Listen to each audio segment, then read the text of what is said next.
जय श्री हरि, जय श्री कृष्णा। प्रिय भक्तजनों, आप सभी का मायरा वॉइस चैनल में हार्दिक स्वागत है। आज अजा एकादशी के व्रत के शुभ अवसर पर सुने तुलसी माता की कुछ कथाएं। तो प्रेम से बोलिए तुलसी माता की जय हो, महारानी की जय हो, भगवान श्री कृष्ण की जय हो। एक बुढ़िया थी जो तुलसी को सींचती थी। जब वह जाती तो तुलसी माता से कहती कि हे तुलसी माता, सत की दाता, मैं तेरा बिड़वा सींचती हूँ, मुझे बहू दे, पीले रंग की धोती दे, मीठा ग्रास दे, बैकुंठ में बास दे, अच्छी मौत दे, चंदन का काट दे, अच्छा राज दे, खाने को दाल भात दे, और 11 यानी एकादशी के दिन कृष्ण का कंधा दे। बुढ़िया माँ की यह बातें सुन तुलसी माता सूखने लगी। तुलसी माता को यूं सूखते देख भगवान ने पूछा कि हे तुलसी, तुम दिन प्रतिदिन क्यों सूखती जा रही हो? तुलसी माता ने कहा कि बस मेरे मन की मत पूछो। भगवान ने कहा कि मैं नहीं पूछूंगा तो कौन पूछेगा? इस पर तुलसी माता कहती हैं कि एक बुढ़िया आती है और अपनी बात कहकर चली जाती है। मैं उसकी सभी बातें पूरी कर दूंगी, लेकिन कृष्ण का कंधा कहाँ से लाऊंगी? भगवान कृष्ण बोले कि वह मरेगी तो मैं अपने आप ही कांधा देने आऊँगा। तुम बुढ़िया माई से यह बात कह देना। इसके बाद बुढ़िया माई मर गई। बुढ़िया के मरने पर सारा गांव इकट्ठा हो गया और उसका अंतिम संस्कार आने पर उसे उठाने लगे, लेकिन वह बहुत भारी हो गई, जिससे उसकी अर्थी टस से मर्च नहीं हुई। सभी बोले यह तो बहुत संस्कारी थी, बहुत पूजा पाठ करती थी, कोई पाप नहीं किया, फिर यह इतनी भारी कैसे हो गई?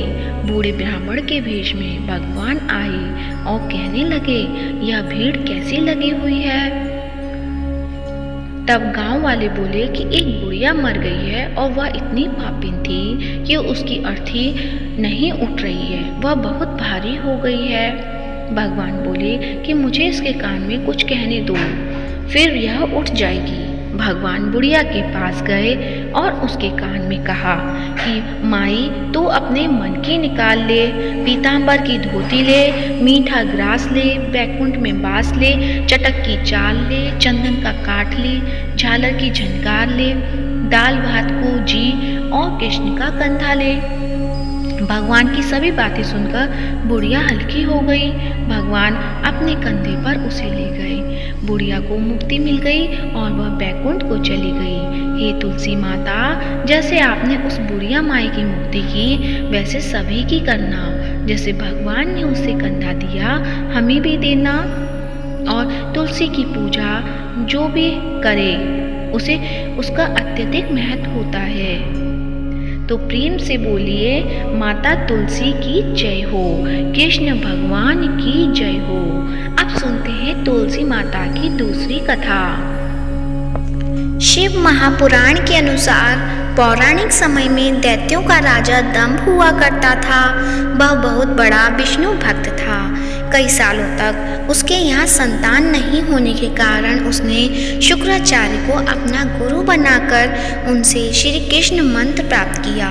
यह मंत्र प्राप्त करके उसने पुष्कर सरोवर में घोर तपस्या की। भगवान विष्णु उसकी तपस्या से प्रसन्न हुए और उसे संतान प्राप्ति का वरदान दे दिया। भगवान विष्णु के वरदान से राजा दंभ के यहाँ एक पुत्र ने जन्म लिया। इस पुत्र का नाम शंखचूर्ण रखा गया। बड़ा होकर शंखचूर्ण ने ब्रह्मा जी को प्रसन्न करने के लिए पुष्कर में घोर तपस्या की। उसकी तपस्या से प्रसन्न होकर ब्रह्मा जी ने उसे वरदान मांगने को कहा। तब शंखचूर्ण ने वरदान मांगा कि वह हमेशा अजर अमर रहे, वह कोई भी देवता उसे नहीं मार पाए। ब्रह्मा जी ने उसे यह वरदान दे दिया और कहा कि वह बद्री वन जाकर धर्मध्वज की पुत्री तुलसी को तपस्या कर रही है, उससे विवाह कर ले। शंखचूड़ ने वैसा ही किया और तुलसी के साथ विवाह के बाद सुखपूर्वक रहने लगा। उसने अपने बल से देवताओं, असुरों, दानवों, राक्षसों, गंधर्वों, नागों, किन्नरों, मनुष्यों तथा त्रिलोकी के सभी प्राणियों पर विजय प्राप्त कर ली। वह भगवान श्री कृष्ण का परम भक्त था। शंखचूड़ के अत्याचारों से सभी देवता परेशान होकर ब्रह्मा जी के पास गए और ब्रह्मा जी उन्हें भगवान विष्णु के पास ले गए। भगवान विष्णु ने कहा कि शंखचूड़ की मृत्यु भगवान शिव के त्रिशूल से ही होगी, अतः आप उसके पास जाएं। भगवान शिव ने चित्ररथ नामक गण को अपना दूत बनाकर शंखचूड़ के पास भेज दिया। चित्ररथ ने शंखचूड़ को समझाया कि वह देवताओं को उनका राज्य लौटा दे, परंतु शंखचूड़ ने मना कर दिया और कहा कि वह महेश्वर से युद्ध करना चाहता है। भगवान शिव को जब यह बात पता चली तो वे युद्ध के लिए अपनी सेना लेकर निकल पड़े। इस तरह देवता और दानवों में घमासान युद्ध हुआ, परंतु ब्रह्मा जी के वरदान के कारण शंखचूड़ को देवता नहीं हरा पाए। भगवान शिव ने शंखचूड़ का वध करने के लिए जैसे ही अपना त्रिशूल उठाया, तभी आकाशवाणी हुई कि जब तक शंखचूड़ के हाथ में श्री हरि का कवच है और इसकी पत्नी का सतीत्व अखंडित है, तब तक इसका वध असंभव है। आकाशवाणी सुनकर भगवान विष्णु वृद्ध ब्राह्मण का रूप धारण कर शंखचूड़ के पास गए और उससे श्री हरि का कवच दान में मांग लिया। शंखचूड़ ने वह कवच बिना किसी संकोच के दान कर दिया। इसके बाद भगवान विष्णु शंखचूड़ का रूप धारण कर तुलसी के पास गए। शंखचूड़ रूपी भगवान विष्णु ने तुलसी के महल के द्वार पर जाकर अपनी विजय होने की सूचना दी। यह सुनकर तुलसी बहुत प्रसन्न हुई और पति रूप में आए भगवान का पूजन किया, वह रमण किया। ऐसा करते ही तुलसी का सतीत्व खंडित हो गया और भगवान शिव ने युद्ध में अपने त्रिशूल से शंखचूड़ का वध कर दिया।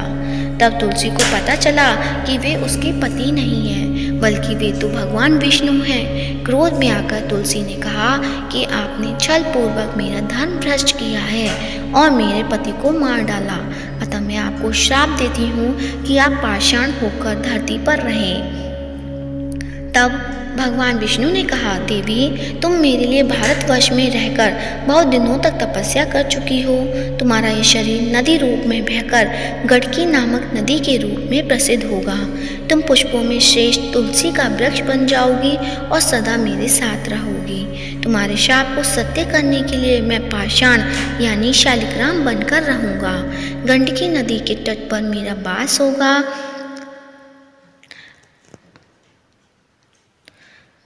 और देवउत्थान एकादशी के दिन भगवान शालिग्राम व तुलसी का विवाह संपन्न कर मांगलिक कार्यों का प्रारंभ किया जाएगा और तुलसी शालिग्राम विवाह करने से अपार पुण्य की प्राप्ति होगी।